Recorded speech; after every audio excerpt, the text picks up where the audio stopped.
"Mr. Cole," the judge said, "the house belongs to you." For 3 full seconds, nobody moved. Then the clerk pushed a silver ring of keys across the polished oak table. They scraped against the wood with a dry metallic whisper that sounded louder than the judge's gavel. 23 keys. Front door, garage, pool house, security system, wine cellar. Every lock inside a $2 million model home I had never asked anyone to build. Across the courtroom, Vanessa Whitmore stared at them like they were evidence from a murder scene. Her fingers tightened around the strap of her white leather handbag. The same manicured fingers that had pointed at me 3 months earlier and ordered security to remove me from my own land. The same woman who had smiled for cameras beneath a banner that read Silver Creek's future starts here. Now that future was sliding toward me 1 key at a time. My lawyer, Rebecca Sloan, leaned closer. "Take them," she whispered. I didn't. Not yet. The courtroom smelled like old paper, floor wax, and the burnt coffee somebody had left on a radiator behind a clerk's desk. Rain tapped against the tall windows. Somewhere in the hallway, a copier coughed out another page. Ordinary sounds. Ordinary morning. Nothing about it felt ordinary to me. Judge Daniel Mercer removed his glasses and looked directly at Vanessa. "Mrs. Whitmore, you knowingly authorized construction on land your association did not own. You continued after receiving written notice of the boundary dispute. You represented false ownership to lenders, contractors, and prospective buyers." Vanessa's attorney rose halfway from his chair. "Your Honor, the HOA invested nearly $2 million. The amount spent," the judge interrupted, "does not manufacture ownership." Silence settled over the room. That sentence hit harder than any shout could have. Vanessa turned toward me. Her face had lost the smooth, practiced confidence I remembered. No frozen realtor smile. No sweet voice coated in poison. Just disbelief. "You can't take that house," she said. "We built it." Judge Mercer's gaze sharpened. "You built it on his land."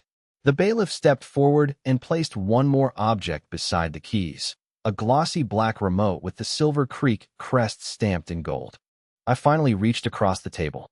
The keys were heavier than I expected, cold against my palm. A small brass tag hung from the largest one. "Model Home, Lot 1. Lot 1. That was what they called my father's field after they tore out his fence posts, crushed his survey markers, and paved over the gravel road where he taught me to drive. To Vanessa, it had been Lot 1. To me, it was 11 acres of red clay, pine needles, and memories. It was the place where my father, Walter Cole, had taught me that property lines mattered because promises mattered. A man could lose money and earn it back. He could lose a job and find another. But once someone learned they could take what was yours without resistance, they rarely stopped at the fence. I closed my hand around the keys. Vanessa flinched at the sound. 11 weeks earlier, she had held that same ring above her head during the model home's grand opening. Champagne glasses clinked. Jazz drifted from hidden speakers. Luxury SUVs lined the road. She had looked at my muddy boots, mistaken me for a delivery driver, and told me I was blocking the entrance. When I said the house stood on my property, she laughed. Not nervous laughter. The easy kind. The kind people use when they believe the paperwork, the money, and the police all belong to them. What Vanessa didn't know was that my father had left me more than land. He had left me a brass key, a burned floorboard, and a warning recorded in his own voice. And by the time she discovered what they opened, her $2 million masterpiece was already mine. 6 months earlier, I came home expecting weeds. That was the first thing I remember thinking as my truck climbed the last bend toward my father's property. The place had been empty through spring and most of summer. I expected waist-high grass, fallen branches, maybe a hornet nest under the shed roof. I did not expect a mansion. The smell hit me before the view did. Fresh asphalt, wet concrete, cedar stain warming under the afternoon sun. Then the trees opened. A 3-story model home stood in the middle of my father's field, all white stone, black-framed windows, and polished steel. It looked like someone had dropped a luxury hotel onto 11 acres of red clay. My hands tightened around the steering wheel. The gravel road was gone. In its place ran a smooth black driveway lined with young maple trees and brass lanterns. The old split-rail fence my father built by hand had disappeared. So had the steel survey posts he drove into the corners when I was 12. A sign rose beside the entrance. Silver Creek Estates. Phase 3. Model Home. Lot 1. I stopped the truck in the middle of the drive. For a few seconds, I just listened. Jazz drifted from speakers hidden in the landscaping. A nail gun cracked somewhere behind the house.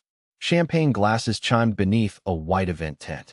People in expensive clothes moved across the lawn, smiling and pointing toward rooms that had been built where my father used to grow tomatoes. A valet in a silver vest hurried toward me. "Sir, contractor parking is around back." I looked down at myself. Work boots, faded jeans, dust on my jacket from 12 hours on the highway. "Is Vanessa Whitmore here?" His smile faded. Before he could answer, a woman's voice cut through the music. "Can I help you?" Vanessa crossed the lawn with a glass of champagne in one hand and a phone in the other. White suit, blonde hair shaped into something too perfect to survive weather. Her perfume reached me before she did, sharp and expensive, fighting with the smell of sawdust. I knew her face from the certified letters she had mailed my father for years. Tree removal requests, fence complaints, offers to purchase. He had returned every one unopened. "I'm Ethan Cole," I said. Nothing changed in her expression. "This is private property, Mr. Cole. Today's event is invitation only." "I know it's private property." Her eyes moved to my truck, then back to my boots. "Then I'm sure you understand why you need to leave." I pointed past her toward the house. "You built that on my land." The closest conversation stopped. Vanessa blinked once. Then she laughed. It was soft, controlled, almost kind. That made it worse. "I'm afraid you're confused," she said. "Silver Creek acquired this parcel last year."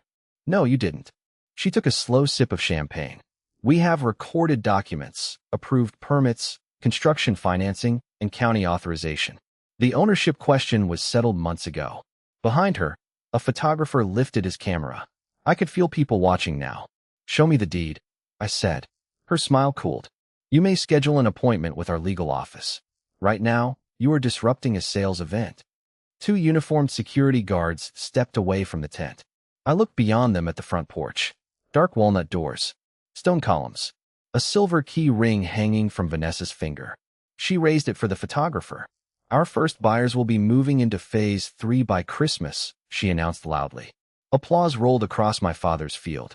I stared at the ground near the driveway and saw a jagged piece of rusted steel sticking through the fresh mulch. One of his survey markers, bent flat, almost buried. That was when the anger stopped feeling hot. It turned cold.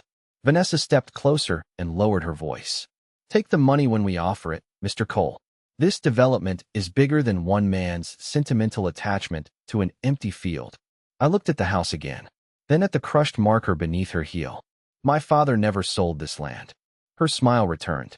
"Then perhaps your father didn't tell you everything." A sheriff's cruiser turned into the drive behind my truck.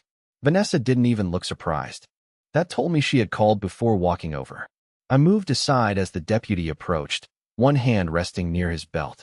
Vanessa slipped the silver keys into her purse and stood beneath the sign that renamed my inheritance Lot 1.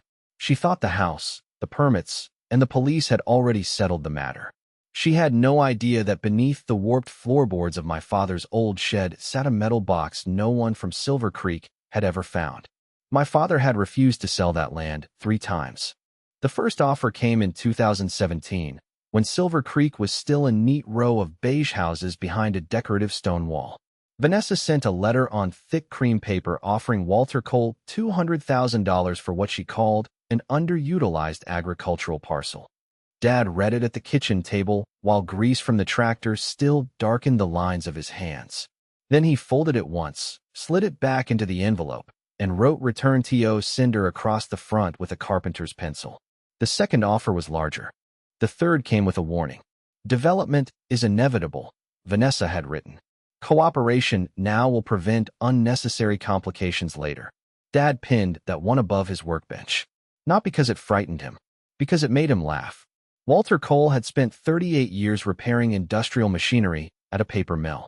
He trusted steel, torque specifications, and men who showed up when they said they would.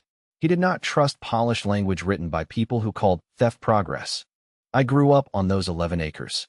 The land sat just beyond the eastern edge of Silver Creek Estates, separated from the subdivision by a drainage ditch, an old cedar fence, and a property line my father could walk blindfolded. He knew every corner. The northwest marker leaned slightly toward the creek because a flood shifted the soil in 1998. The southern post had 2 hammer dents where I missed with the sledge when I was 12. The eastern boundary followed a line of white pines planted before I was born. Dad taught me to find them all. Land doesn't speak, he used to say. Paper has to speak for it. Then he would tap the folded survey map in his shirt pocket. I thought he was being dramatic. At 12, property law sounded less important than fishing. At 17, I cared more about getting out of town. By 25, I was traveling across 3 states supervising concrete pours, retaining walls, and bridge repairs. But every time I came home, he walked the boundary with me. Gravel cracked beneath his boots. Cicadas screamed in the trees. He carried an old brass key on a leather cord around his neck. It opened the equipment shed near the backfield. The shed looked worthless even then. Tin roof, weathered boards, one door that swelled shut every summer. Inside, the air smelled like motor oil, dry lumber, and mouse nests. Dad kept hand tools there, boxes of bolts, survey flags, and records he refused to trust to computers. A year before he died, he handed me the brass key.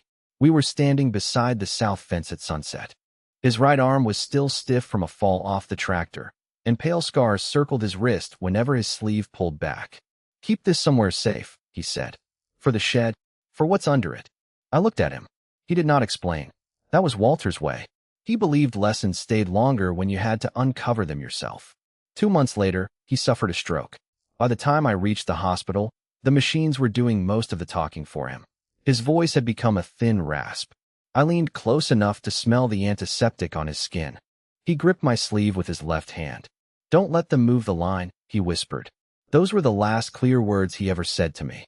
After the funeral, I paid the taxes, locked the shed, and left the land untouched.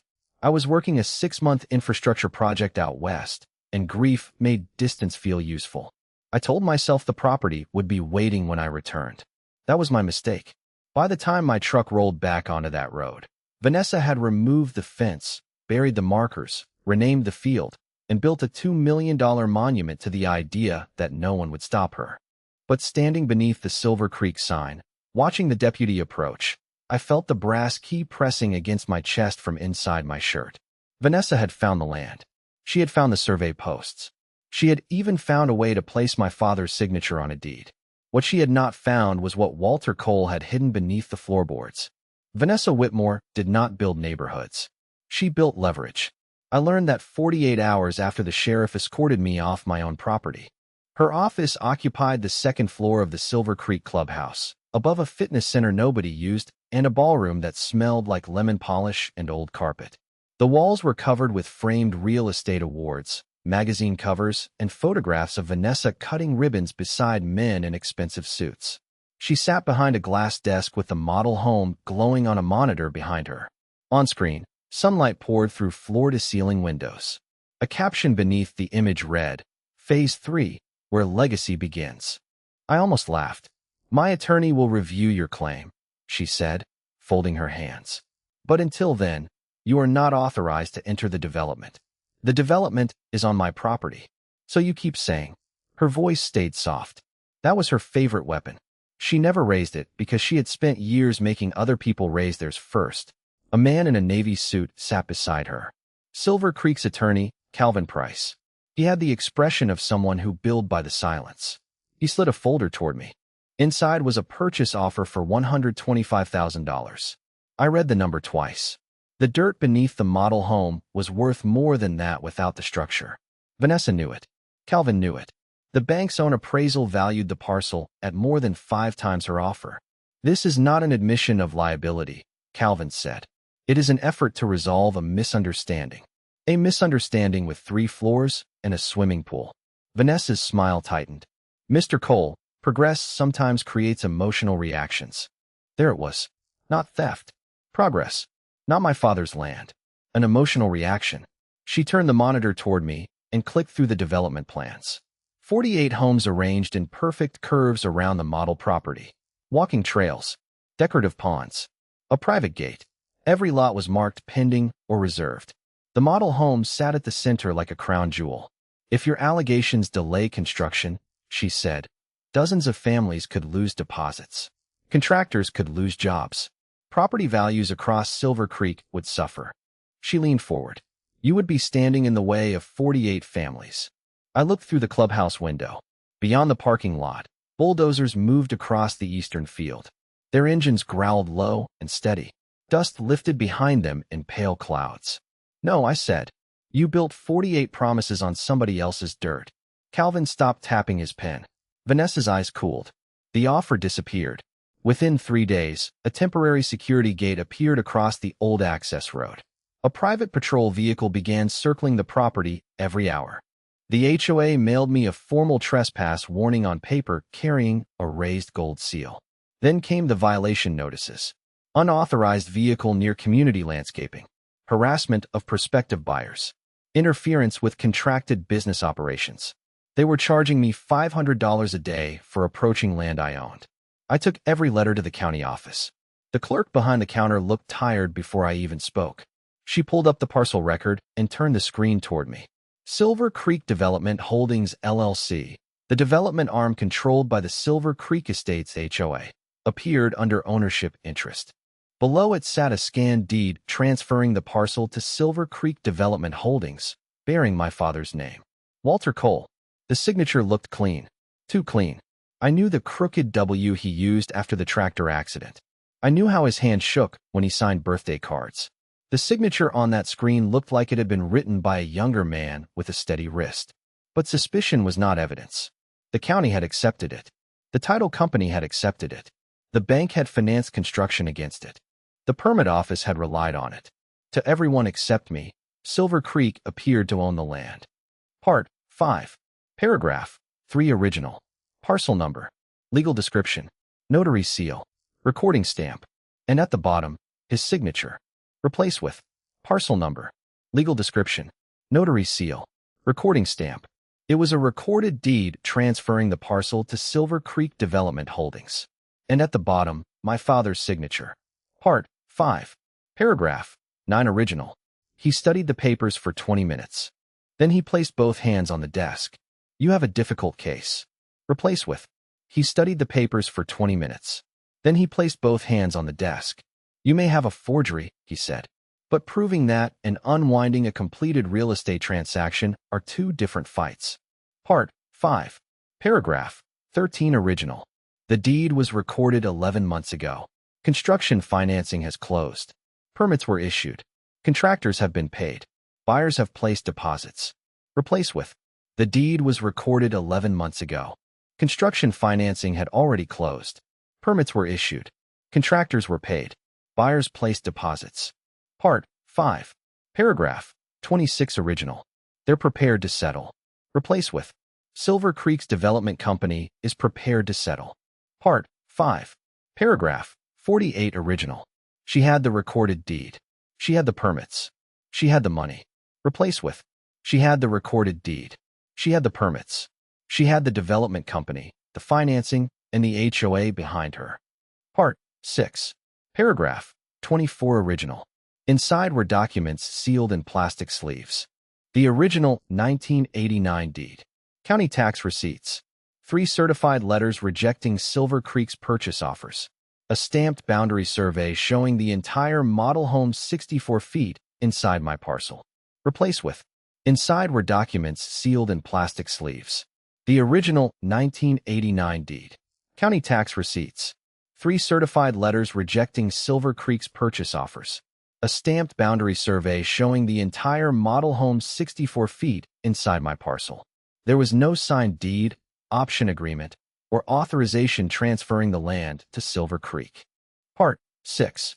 Paragraph 31 original. The signature on Vanessa's document was not just suspicious. It was physically impossible. Replace with.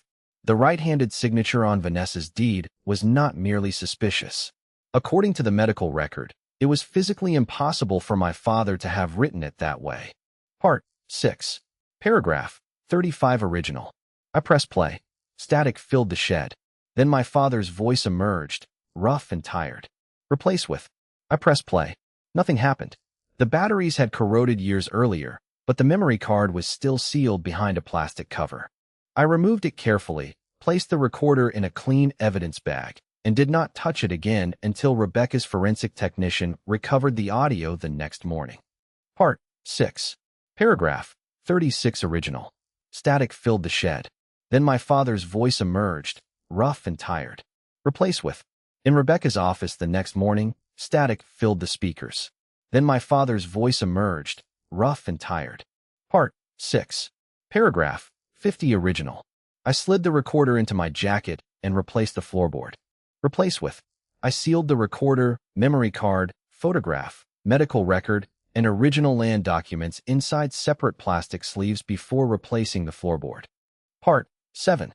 Paragraph 8 original. My name is Owen Briggs. Your father fixed my truck twice and never charged me. Replace with. My name is Owen Briggs. I recognized your truck beyond the drainage culvert. Your father fixed it twice and never charged me. Part 7. Paragraph 17 original. When she finished the recording, she rewound it and played Vanessa's sentence again. Replace with. When the forensic technician finished recovering the file, Rebecca played Vanessa's sentence again. Part 7. Paragraph 20 original. She knew. She planned it. That's harder to prove. Replace with. She knew. I said. That proves prior knowledge, Rebecca replied. Proving the forged deed came from her will take more. Part 7. Paragraph 26 original. For the next week, we built the case quietly. No press. No angry posts. No confrontation. Rebecca subpoenaed permit applications, loan documents, construction emails, and internal HOA records. Replace with.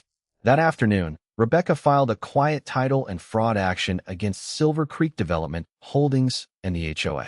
She also recorded a notice of pending litigation against the property and sent a formal demand ordering all construction to stop. For the next week, we built the case quietly. No press. No angry posts. No confrontation.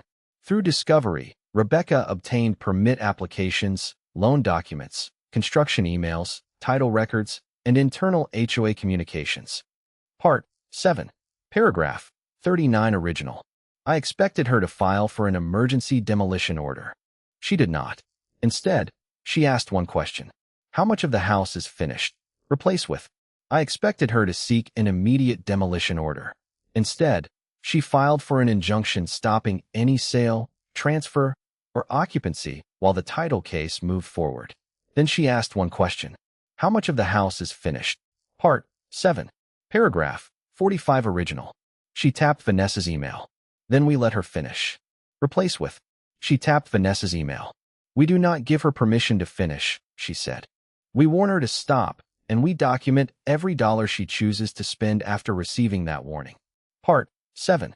Paragraph 48 original. Vanessa believed cost would protect her. Rebecca planned to turn cost into proof of willful misconduct. Replace with. Vanessa believed cost would protect her. Rebecca planned to prove that every dollar spent after formal notice was a deliberate act of bad faith. Part 7. Paragraph 58 original. Every invoice came through discovery. Every delivery became another nail in Vanessa's case. Replace with. Every invoice obtained through discovery showed that construction continued after the stop work demand and the recorded notice of litigation. Every delivery became another nail in Vanessa's case. Part 7. Paragraph 72 original. Let her open the house, she said. Replace with. She has ignored every warning, Rebecca said. Let her open the house and explain that decision in front of the lenders, buyers, and cameras. Part 8. Paragraph 11 original. On the dashboard sat the red folder. Medical records. Recorded warnings. Construction emails. Owen's statement. The temporary restraining order signed that morning. Replace with. On the dashboard sat the red folder. Medical records. Recovered audio. Construction emails. Owen's statement. The recorded notice of litigation. And the temporary restraining order signed that morning. Part 8. Paragraph 25 original. This property is now subject to an emergency court order. No sales, deposits, transfers, or further construction may proceed until ownership is adjudicated. Replace with. This property is now under an emergency court order. No sales, deposits, transfers, occupancy, or further construction may proceed until ownership is adjudicated. Part 8. Paragraph 42 original. Behind her, The model home's automated locks clicked at once as the court-appointed property officer disabled access. The front doors sealed. Replaced with. Behind her, a court-appointed receiver stepped forward with a county deputy and a locksmith. The security company disabled the electronic access codes, and one by one the locks changed from green to red. Part 8. Paragraph 56 original. The hearing was scheduled for Monday morning. Replaced with. An emergency hearing was scheduled for Monday morning to preserve the property, freeze all sales, and determine whether Silver Creek could continue controlling the site while the title case moved forward. Part 9. Paragraph 1 original. The hearing lasted 4 hours. Vanessa lost the house in less than 4 minutes. Replaced with. Monday's emergency hearing froze every sale, placed the property under a neutral receiver, and ordered both sides into expedited discovery. The final bench trial began 11 weeks later. It lasted 4 hours. Vanessa lost the house in less than 4 minutes. Part 9. Paragraph 5 original. Rebecca placed the red folder on the table. Replaced with. Rebecca placed the red folder on the table, now joined by deposition transcripts, title records, forensic reports, and 11 weeks of discovery. Part 9. Paragraph 12 original. A handwriting expert enlarged both signatures on a screen. Replaced with. A forensic document examiner enlarged both signatures on a screen. Part 9. Paragraph 15 original. The forged one stood smooth and confident. Replaced with. The signature on Silver Creek's deed stood smooth and confident, written with the strong right-handed motion my father had medically lost. Part 9. Paragraph 29 original. Rebecca played the recording from the shed. Replaced with. Rebecca played the audio file recovered from the recorder found beneath the shed floor. Part 9. Paragraph 48 original. Rebecca rose slowly. Good faith ended the moment they were warned. Replaced with. Rebecca rose slowly. Any claim of good faith ended before the foundation was complete. They received repeated written warnings, removed physical boundary markers, ignored a stop-work demand, and continued spending money after the title action was filed. Part 9. Paragraph 59 original. The transfer instrument is void due to fraud. Title remains with Ethan Cole. All permanent improvements attached to the parcel are part of the real property. Replaced with. The deed transferring this parcel to Silver Creek Development Holdings is void due to fraud. Legal title remains vested in Ethan Cole. The residence, pool, driveway, utilities, and all permanent improvements attached to the parcel are part of his real property. Part 9. Paragraph 61 original. You can't give him our house, she said. Replace with. You can't give him a house we paid to build, she said. Part 9. Paragraph 64 original. Judge Mercer ordered Silver Creek to surrender possession, cover my legal fees, repair the damaged boundary, and reimburse the county for the fraud investigation. The matter was also referred to the district attorney. Replaced with. Judge Mercer found that Silver Creek was not a good faith improver because it continued construction with actual knowledge of the ownership dispute. The company received no equitable lien and no reimbursement for the house. He ordered Silver Creek to surrender possession, cover my legal fees, restore the damaged boundary, and reimburse the county for investigation costs. He also referred the forged deed and related records to the district attorney. Part 9. Paragraph 70 original. 3 months later, Silver Creek removed Vanessa from the board. Replaced with. 3 months after the judgment, Silver Creek removed Vanessa from the board. Part 9. Paragraph 70 original. The bank froze Phase 3. Replaced with. The bank terminated financing for Phase 3 and began reviewing the development company's loan representations. Part 9. Paragraph 71 original. The county replaced every survey marker her crews had buried. Replaced with.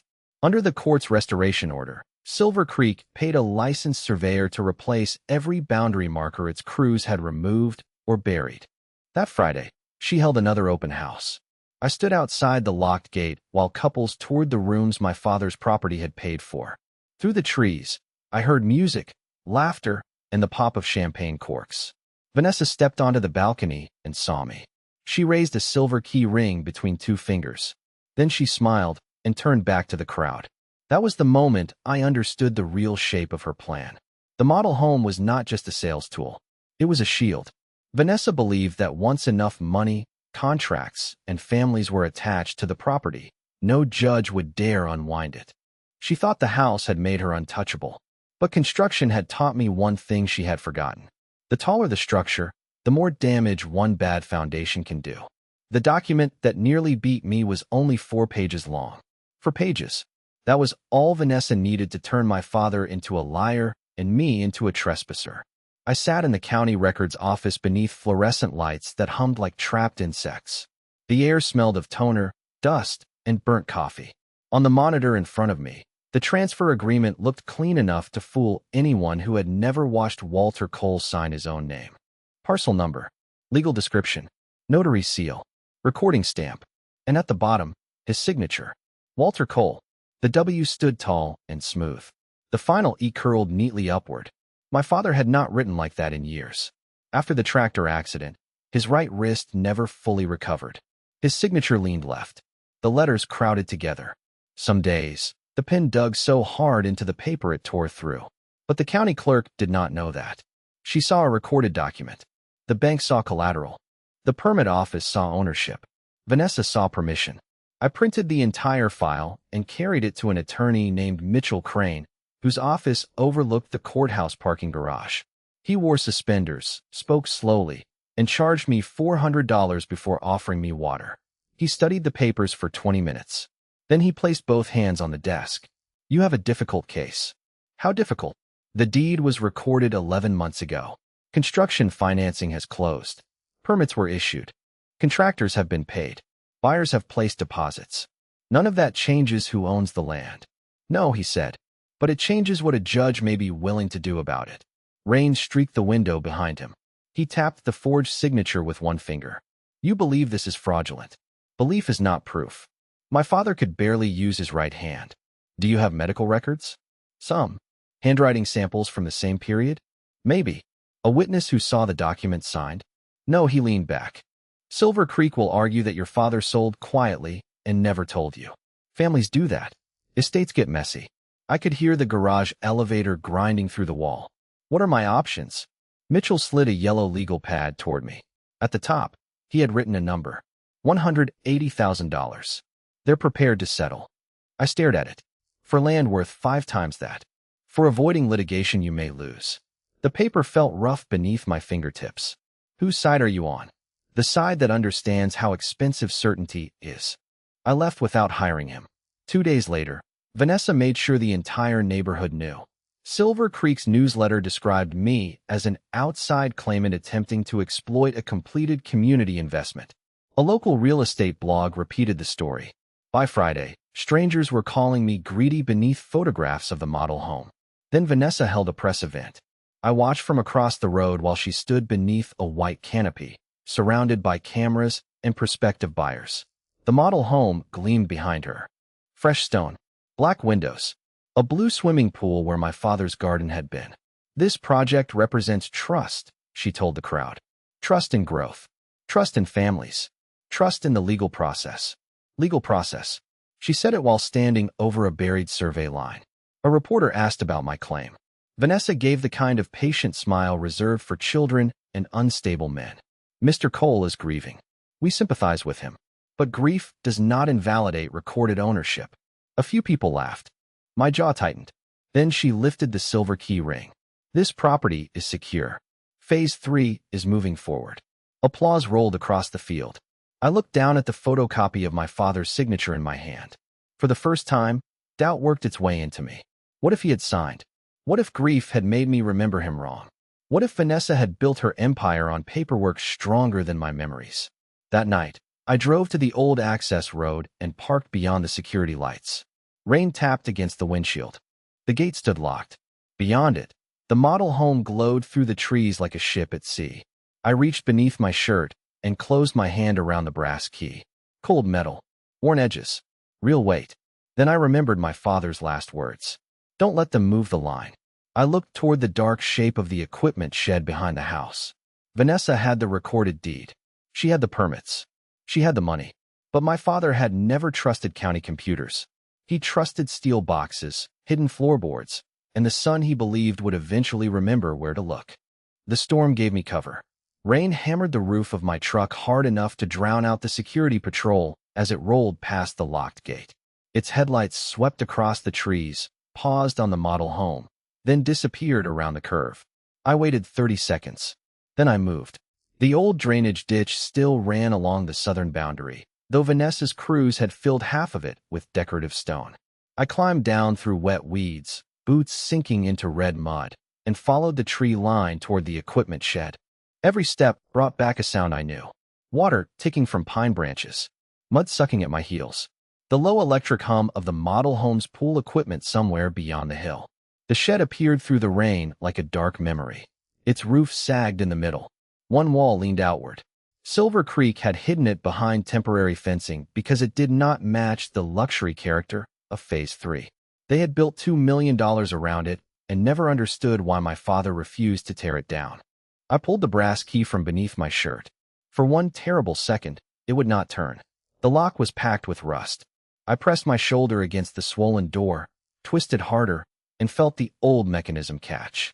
Click. The sound was small. It felt like a gunshot. Inside, the air was thick with damp wood, motor oil, and mouse droppings. My flashlight crossed rusted tools, empty fuel cans, and the workbench where my father had sharpened mower blades every spring. Nothing looked disturbed. Vanessa's people had searched for value and found only junk. I closed the door behind me.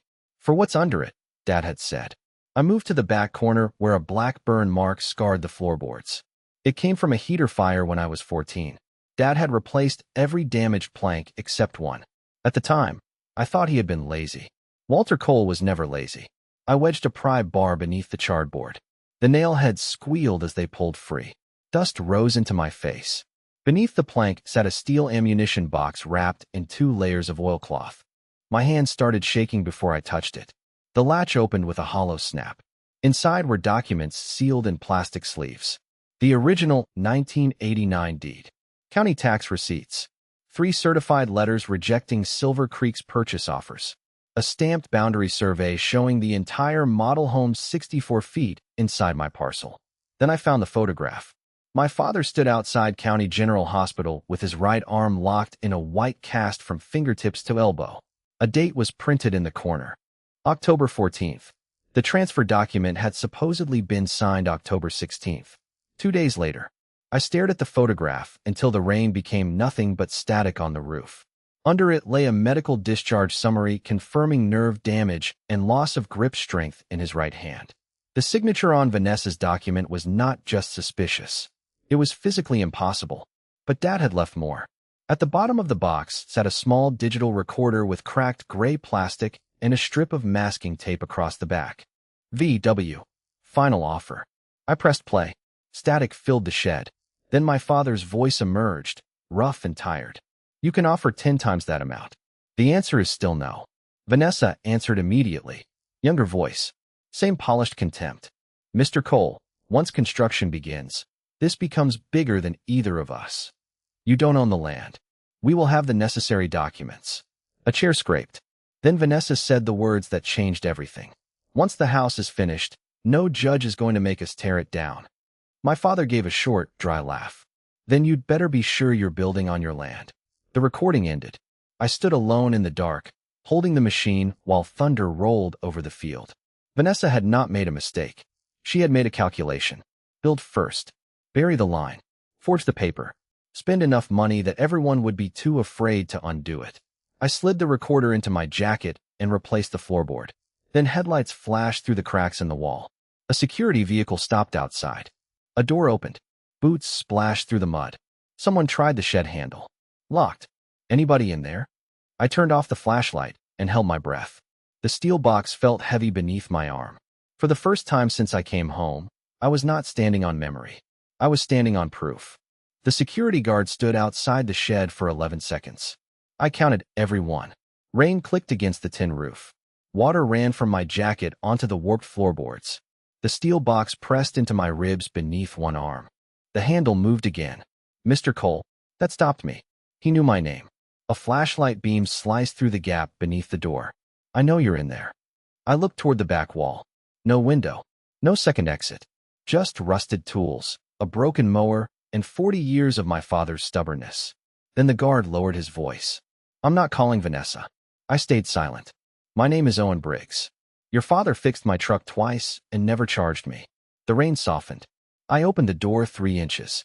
Owen stood beneath the eave in a dark security jacket, water dripping from the bill of his cap. He looked past me toward the open floorboard. You found it, he said. I tightened my grip on the box. You knew? I knew Walter hid records. Didn't know where. He glanced toward the model home. Vanessa has people checking the property every night. She thinks you'll come looking. Why tell me? His jaw shifted. Because I was here the day they pulled the survey stakes. That was the first crack in Vanessa's wall. By morning, I was sitting across from Rebecca Sloan. Her office smelled like coffee, leather, and rain-damp wool. She wore no jewelry except a steel watch and read every page before speaking. When she finished the recording, she rewound it and played Vanessa's sentence again. Once the house is finished, no judge is going to make us tear it down. Rebecca looked at me. She knew. She planned it. That's harder to prove. I placed Owen's written statement beside the recorder. Her expression changed. Not anymore. For the next week, we built the case quietly. No press. No angry posts. No confrontation. Rebecca subpoenaed permit applications, loan documents, construction emails, and internal HOA records. I inspected the plans the way I used to inspect bridge foundations. Every date mattered. Every signature carried weight. We found the first warning letter from the county survey office. Boundary discrepancy, field verification required. It had been emailed to Vanessa 4 months before construction began. Her reply contained 6 words. Proceed. Owner will not challenge. Then came another email from the project manager asking whether crews should pause after uncovering an old steel marker near the foundation trench. Vanessa answered in 9 minutes. Remove obstruction. Continue pour. I printed that one twice. Rebecca leaned back in her chair. She didn't just ignore the line. She ordered them to bury it. I expected her to file for an emergency demolition order. She did not. Instead, she asked one question. How much of the house is finished? About 80%. What remains? Pool systems, kitchen stone, smart wiring, landscaping, furnishings. She tapped Vanessa's email. Then we let her finish. I stared at her. You want them to keep building? I want every dollar spent after notice documented. The logic was cold, precise. Vanessa believed cost would protect her. Rebecca planned to turn cost into proof of willful misconduct. So I disappeared. At least that was what Silver Creek thought. I stopped going to the gate, stopped answering reporters, stopped reacting when the HOA newsletter announced that the false claim had collapsed. Vanessa celebrated. Crews worked longer hours. Italian marble arrived on flatbed trucks. Custom cabinets were installed. The pool filled with blue water. A security company added cameras, motion sensors, and electronic locks. Every invoice came through Discovery. Every delivery became another nail in Vanessa's case. Owen sent me photographs from inside the property. He captured the buried survey marker beneath fresh landscaping and the crews cutting the last section of my father's fence into scrap. I saved everything. 3 weeks later, Vanessa sent me a final letter. It offered $75,000 in 48 hours to surrender all claims. At the bottom, she had written one sentence by hand. Be practical. I read it twice, then gave it to Rebecca. She smiled for the first time. Good, she said. Good. She thinks you're beaten. Through her office window, I could see storm clouds moving east over the courthouse. Rebecca placed the recorder, the medical file, Owen's statement, and Vanessa's emails into one red folder. Then she closed it. Let her open the house, she said. That was the plan. We would not stop Vanessa before her victory. We would wait until the cameras were rolling, the buyers were inside, and the silver keys were in her hand.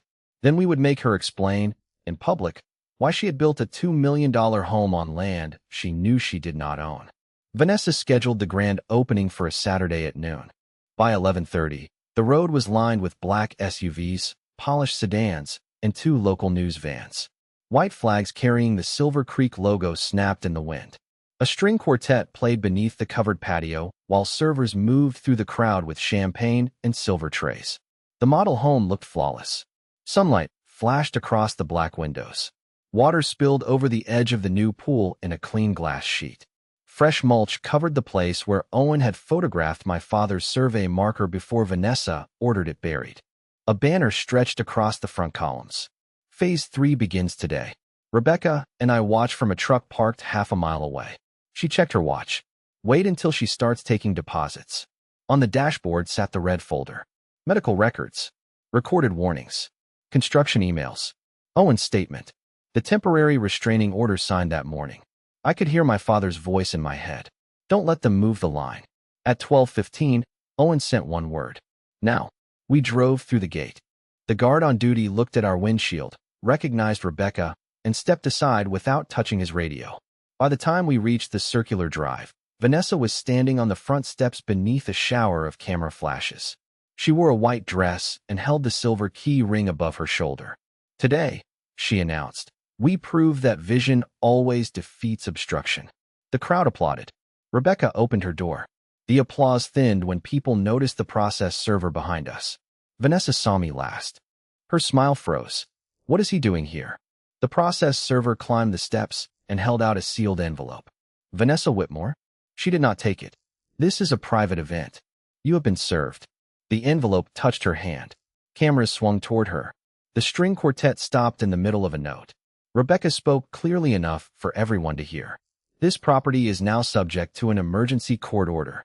No sales, deposits, transfers, or further construction may proceed until ownership is adjudicated.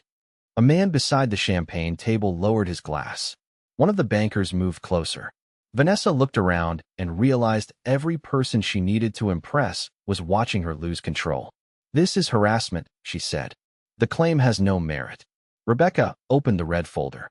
The court has reviewed preliminary evidence indicating fraud, concealed boundary warnings, and intentional construction on disputed land. Vanessa's attorney pushed through the crowd. Do not say another word. But she was already angry.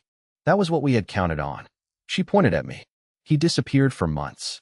He knew we were investing millions and did nothing. The cameras moved closer. Rebecca's voice stayed calm. Are you saying you knew he claimed ownership? Vanessa's face tightened. I'm saying his claim was irrelevant. Before construction? After the foundation was poured. The banker stopped moving. Rebecca took one step forward. So you received notice before completion? Vanessa laughed, sharp and breathless. Of course we received notice. We received dozens of ridiculous letters. But we had permits. Financing. Buyers. We were too far along to stop because one bitter man suddenly wanted attention. Her attorney grabbed her arm. Vanessa. She pulled away. No. They need to hear this. We spent nearly $2 million. No judge is going to hand him a finished house because of some rusty metal stake. The silence afterward was absolute. I saw the moment she recognized her own words. Almost identical to the recording. Rebecca did not smile. She simply turned toward the nearest camera. Thank you. I believe that answers the question of prior knowledge. Vanessa's glass slipped from her hand. It struck the stone steps and shattered. Champagne ran between the cracks like rainwater. Behind her, the model home's automated locks clicked at once as the court-appointed property officer disabled access. The front doors sealed. The sales agents inside began guiding buyers back toward the entrance. One couple demanded their deposit back. Then another. The banker stepped away and started making a call. Vanessa stood beneath the Phase 3 banner with the useless silver keys still clenched in her fist. She had planned the event as proof that money could create reality. Instead, she had gathered the press, the lenders, the buyers, and the witnesses in one place to hear her admit the truth. As Rebecca and I walked back toward the truck, Vanessa shouted after me. You think you've won? I stopped beside the buried survey line. No, I said. I think you finally stopped lying. The hearing was scheduled for Monday morning. And this time, Vanessa would have to explain her version of progress to a judge. The hearing lasted 4 hours. Vanessa lost the house in less than 4 minutes. Judge Daniel Mercer entered at 9 sharp, black robes moving behind him like a closing curtain. The courtroom smelled of floor wax, wet coats, and old paper. Rain tapped against the windows with the same steady rhythm I had heard inside my father's shed. Rebecca placed the red folder on the table. Vanessa sat across from us in a charcoal suit, flanked by 2 attorneys and the Silver Creek board. No white dress, no champagne, no silver keys held up for cameras. Just paper. That was all power ever became in the end. Paper and proof. Rebecca began with the original deed, then the stamped survey, then the hospital photograph showing my father's right arm sealed in a cast 2 days before the transfer document was supposedly signed. A handwriting expert enlarged both signatures on a screen. My father's real signature leaned left, compressed by nerve damage. The forged one stood smooth and confident. Judge Mercer studied them in silence. Then Owen Briggs testified. He described the day Vanessa ordered workers to pull the steel markers from the ground. He described the project manager warning her that the foundation crossed the boundary. She told them to keep pouring, Owen said. Vanessa's attorney rose. Did Mrs. Whitmore personally use those words? Owen looked directly at her. She said, concrete first. Questions later. The judge wrote something down. Rebecca played the recording from the shed. Static crackled through the courtroom. Then Vanessa's younger voice filled the room. Once the house is finished, no judge is going to make us tear it down. Nobody moved. My father answered from 7 years in the past. Then you'd better be sure you're building on your land. Vanessa lowered her eyes. Rebecca finished with the open house footage. Vanessa appeared on the courtroom screen beneath the Phase 3 banner, furious and certain. We were too far along to stop. No judge is going to hand him a finished house because of some rusty metal stake. When the video ended, Judge Mercer removed his glasses. Mrs. Whitmore, he said, your own statements establish prior knowledge. Her lead attorney stood. Your Honor, even if the boundary claim is sustained, equity requires compensation. Silver Creek invested nearly $2 million in good faith. Rebecca rose slowly. Good faith ended the moment they were warned. She placed Vanessa's email on the evidence screen. Proceed. Owner will not challenge. Then the second. Remove obstruction. Continue pour. The judge looked towards Silver Creek's attorneys. Do you dispute these messages? No one answered. The rain struck harder against the glass. Judge Mercer turned to me. Mr. Cole, did you authorize construction? No, sir. Did your father? No. Did you receive payment? Not $1. He nodded once. The transfer instrument is void due to fraud. Title remains with Ethan Cole. All permanent improvements attached to the parcel are part of the real property. Vanessa's chair creaked. Her attorney whispered something to her. She ignored him. You can't give him our house, she said. Judge Mercer looked at her over the rim of his glasses. You built it on his land. The clerk lifted the silver ring of keys from an evidence bag. For the first time, Vanessa looked afraid. Judge Mercer ordered Silver Creek to surrender possession, cover my legal fees, repair the damaged boundary, and reimburse the county for the fraud investigation. The matter was also referred to the district attorney. Then the clerk pushed the keys across the oak table. They scraped over the wood. Cold metal. Real weight. I closed my hand around them. 3 months later, Silver Creek removed Vanessa from the board. The bank froze Phase 3. Several buyers recovered their deposits. The county replaced every survey marker her crews had buried. I kept the house, not because I wanted marble counters or a pool. I turned it into the Walter Cole Trade Center, where local apprentices learned surveying, electrical work, carpentry, and construction law. In the main hallway, I mounted 2 keys beneath glass. The old brass key from my father's shed, and the silver key to the model home. Under them, I placed one line. My father left me the land. Vanessa paid to build the legacy. She thought $2 million could erase a boundary. But justice did not arrive with bulldozers. It arrived quietly, wearing black robes and carrying the keys.